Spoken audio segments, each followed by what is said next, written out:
Hi everyone, good morning, and apologies if I look a little bit windswept because it's blowing a gale outside, so I thought I'd come into the greenhouses and we'd spend a little bit of time with the tomatoes.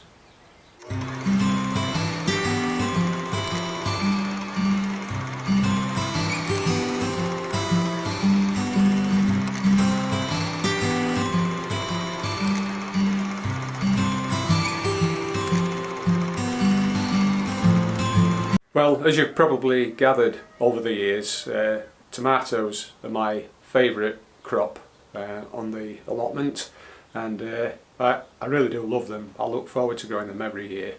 And I can't profess to be an expert, but I am quite experienced, I guess. I've grown dozens of varieties, and as I'm getting older and a little bit more set in my ways, I've become a little bit more refined in my taste. So I tend to grow a narrower range of tomatoes than I used to do, because I like the ones that I grow, and I grow for taste rather than bulk or quantity. But I do still like to try the odd new variety.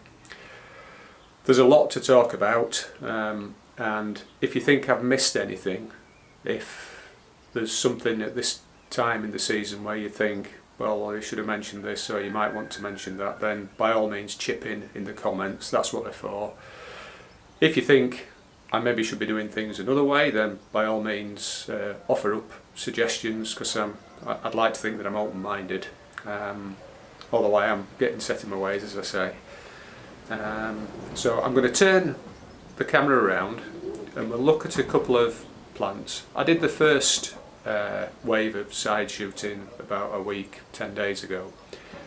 I missed a few, as you always do, and I can show you what I've done previously, what I'm doing now, and as I say, there's quite a lot to look at. So let's get started. I'll turn the camera around. And as I speak, we're in the long greenhouse on the 4th and 5th plots, and you can see the tomatoes now are about 2.5 feet in height. They've still got a lovely green colour. I've not started feeding yet, but that may start within the next week or two, because I have noticed one or two plants have got a few lower leaves that are turning a little bit yellow. Now then, if we look at this plant in front of us, this is a black cherry, I believe. You can see, excuse me, that we've got a side shoot just there, and we've got one coming there. I think I've taken all the others off beneath, although it is worth just pointing one thing out here with this plant, and I noticed it earlier when I came into water. That looks like a branch, doesn't it? But actually it's not, and you can tell that it's not a branch because it's very vigorous, it's quite thick.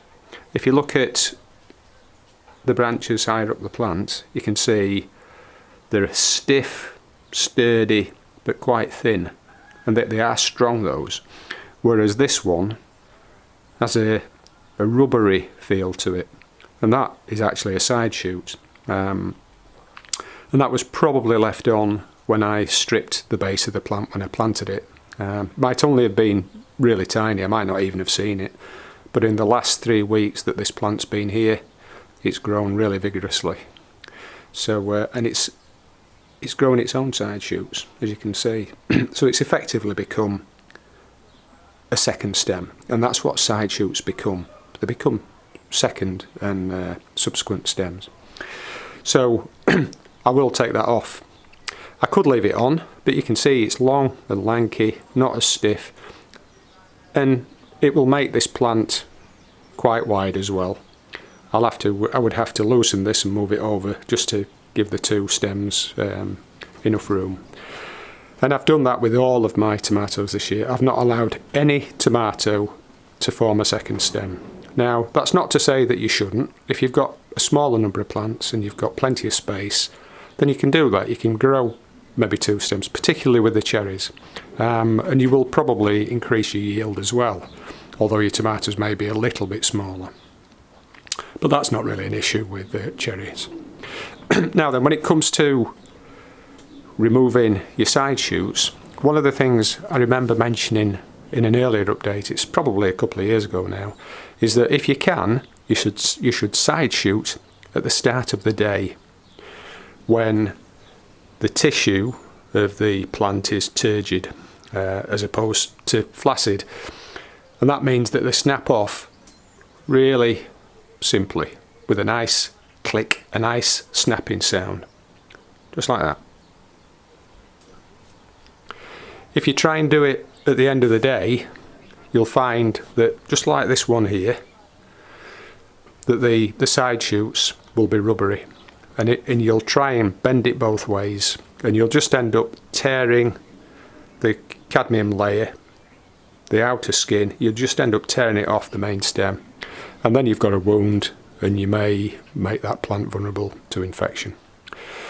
So excuse me, that's how you should do it. If I just move on to this plant on the side here, just to the right, you can see I must have missed one there, and that's a perfect example of a side shoot in the leaf axis.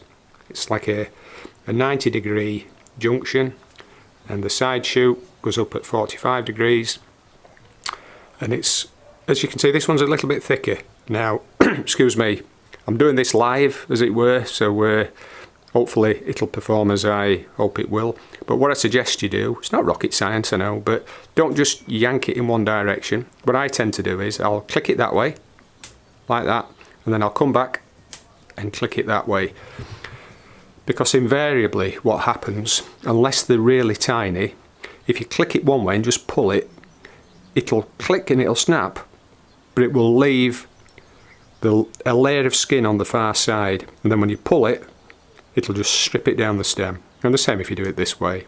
So click it one way and then click it back, and then you'll not damage the plant.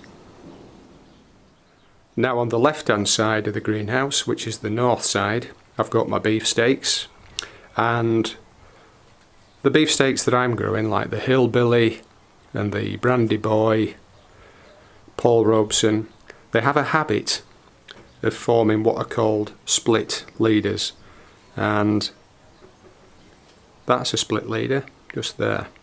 You can see that the main stem grows and then kind of forms a dividing spine, and then what happens is you'll have your main stem growing there and then a secondary main stem. So if I'd allowed that to grow, this plant would have forked, and that would be up here as well. So the plant becomes crowded, top heavy, and you also get twice as many trusses. Now as you can see, looking at this first truss, we've got 1, 2, 3, 4, 5, 6, 7 flowers. So they'll produce 7 tomatoes. And this variety, can I see what it is? Let's have a look. Is a pink brandywine, and that can produce really large tomatoes, but also middling sized ones as well. But if you've got 7 on that truss, then it's going to be too heavy for the truss. So the first thing is you probably remove some of those flowers or some of the tomatoes as they form, so that you get maybe 3 or 4 nice ones. But if you've got 2 stems and you're planning on growing your tomato plant to maybe 3 trusses on each, you can have 6 trusses, and that's going to mean that the first tomatoes to form are probably going to be quite large, but then the rest of the tomatoes are all going to be small. And it's a beefsteak variety, and you're growing a beefsteak variety because you want a larger tomato on the whole, although some beefsteak varieties can be quite small when it comes to the fruits. So I always remove the split leader, one of them. In the past I've left them, but I've determined that I'm going to have a nice, neat and tidy greenhouse, and so I'm going to just have 1 stem on every plant without exception, and I'll thin the trusses so that I'll get maybe 4 trusses on each beefsteak variety. You can see we're forming a second one here. We've got a second one, and they're spaced, the trusses, about 9 or 10 inches apart. And if you look up the plant, I've got room probably to get another 2 trusses, so we should have 4. And by the time we get to there, it's going to be, I don't know, maybe the middle of July, the end of July, and then we want the fruits to form and to ripen. And although the beefsteaks are longer season varieties, you know, some of them will be only starting to ripen at the middle of September, back end of September. They still need time to grow, individual fruits. So that's the beefsteaks. Another thing to note, just in general terms, is good hygiene. Always make sure that you keep your plants clean. Don't allow tomatoes to fall onto the soil in the pots. If you do, and that just, you know, goes off in the pot and the seeds are left there, then at the end of the season, when it comes to maybe recycling your compost onto your beds, if you're going to top dress them, you'll end up contaminating your beds with lots of tomato seed, and you don't want that next year. It's always nice to see tomato seeds growing, but you really don't want them in your beds. Also, try and avoid this. Try and avoid leaf contact with your soil, because if there are any pests or any disease in your soil, your plant will suffer. And you can see there, it just doesn't do the leaves any good. So what I'll do now is I'll snip this little branch. I'll just cut it back to there, because these leaves are still healthy, and they are the food factor for the plant when it comes to photosynthesis. So I'll just nip it off. Alternatively, if your leaves are big enough, support them on the edge of the pot. But as you can see at the back there, they're a bit low, so I'll just cut that leaf off as well.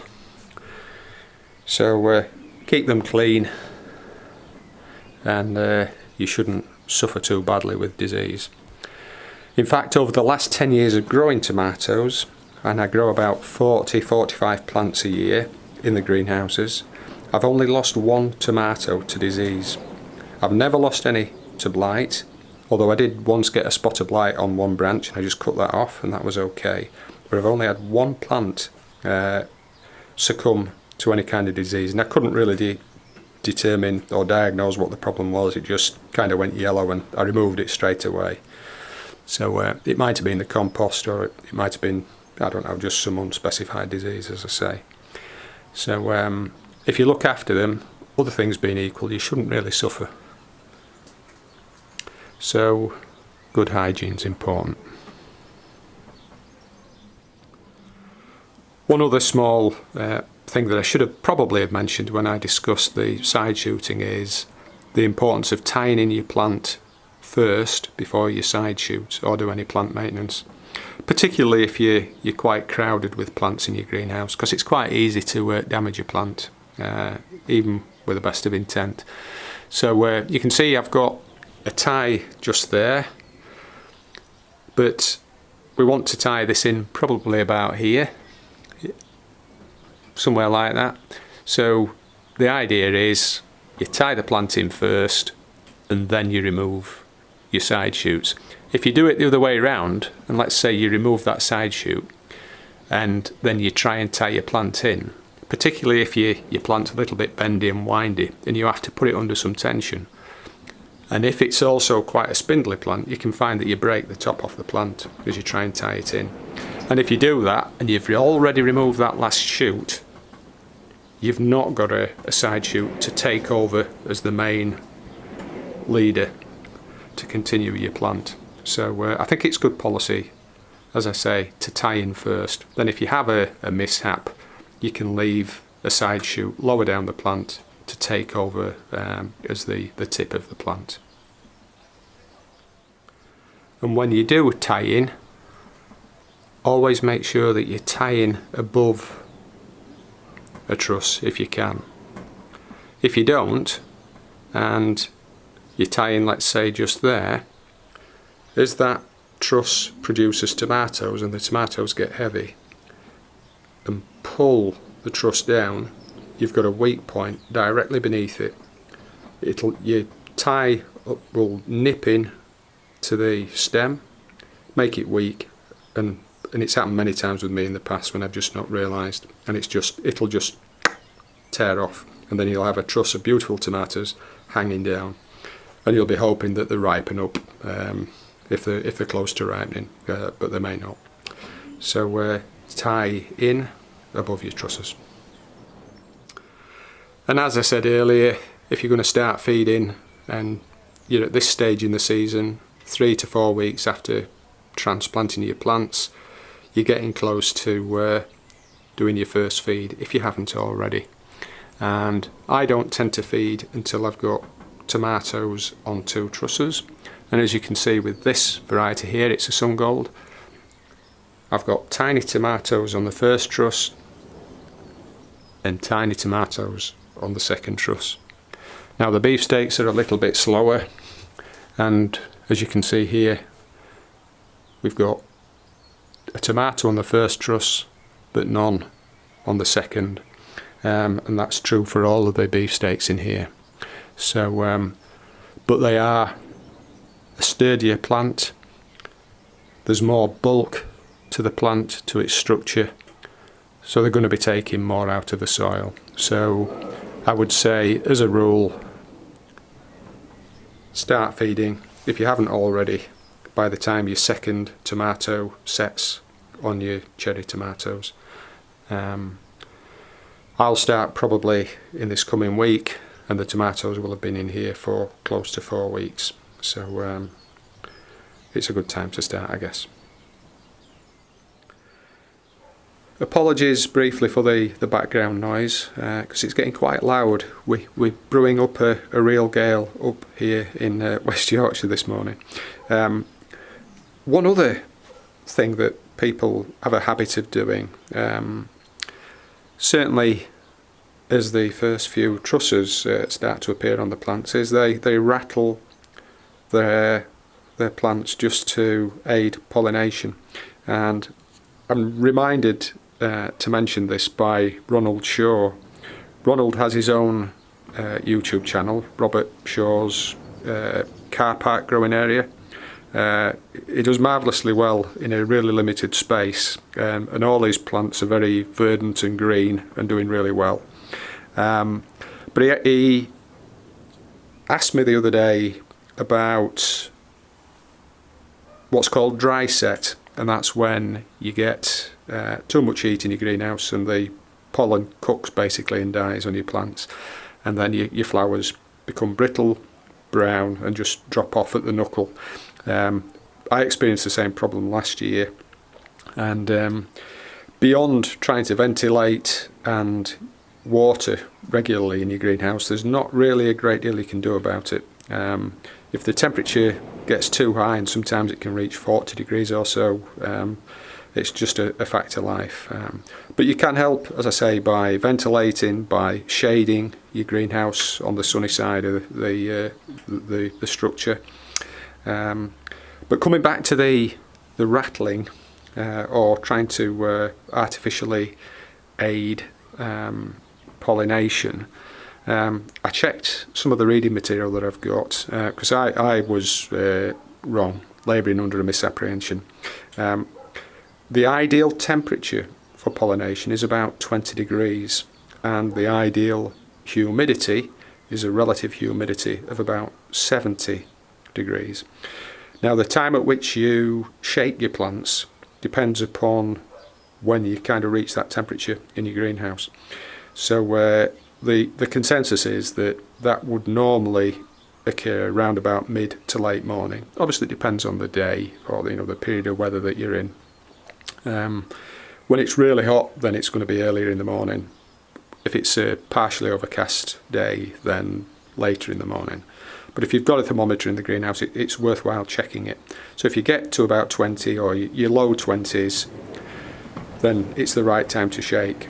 But maybe an hour before you do that, it might be worth top spraying or misting your plants in your greenhouse, just so that you create a little bit of humidity so that the pollen will stick, and then you'll get a pollinated flower.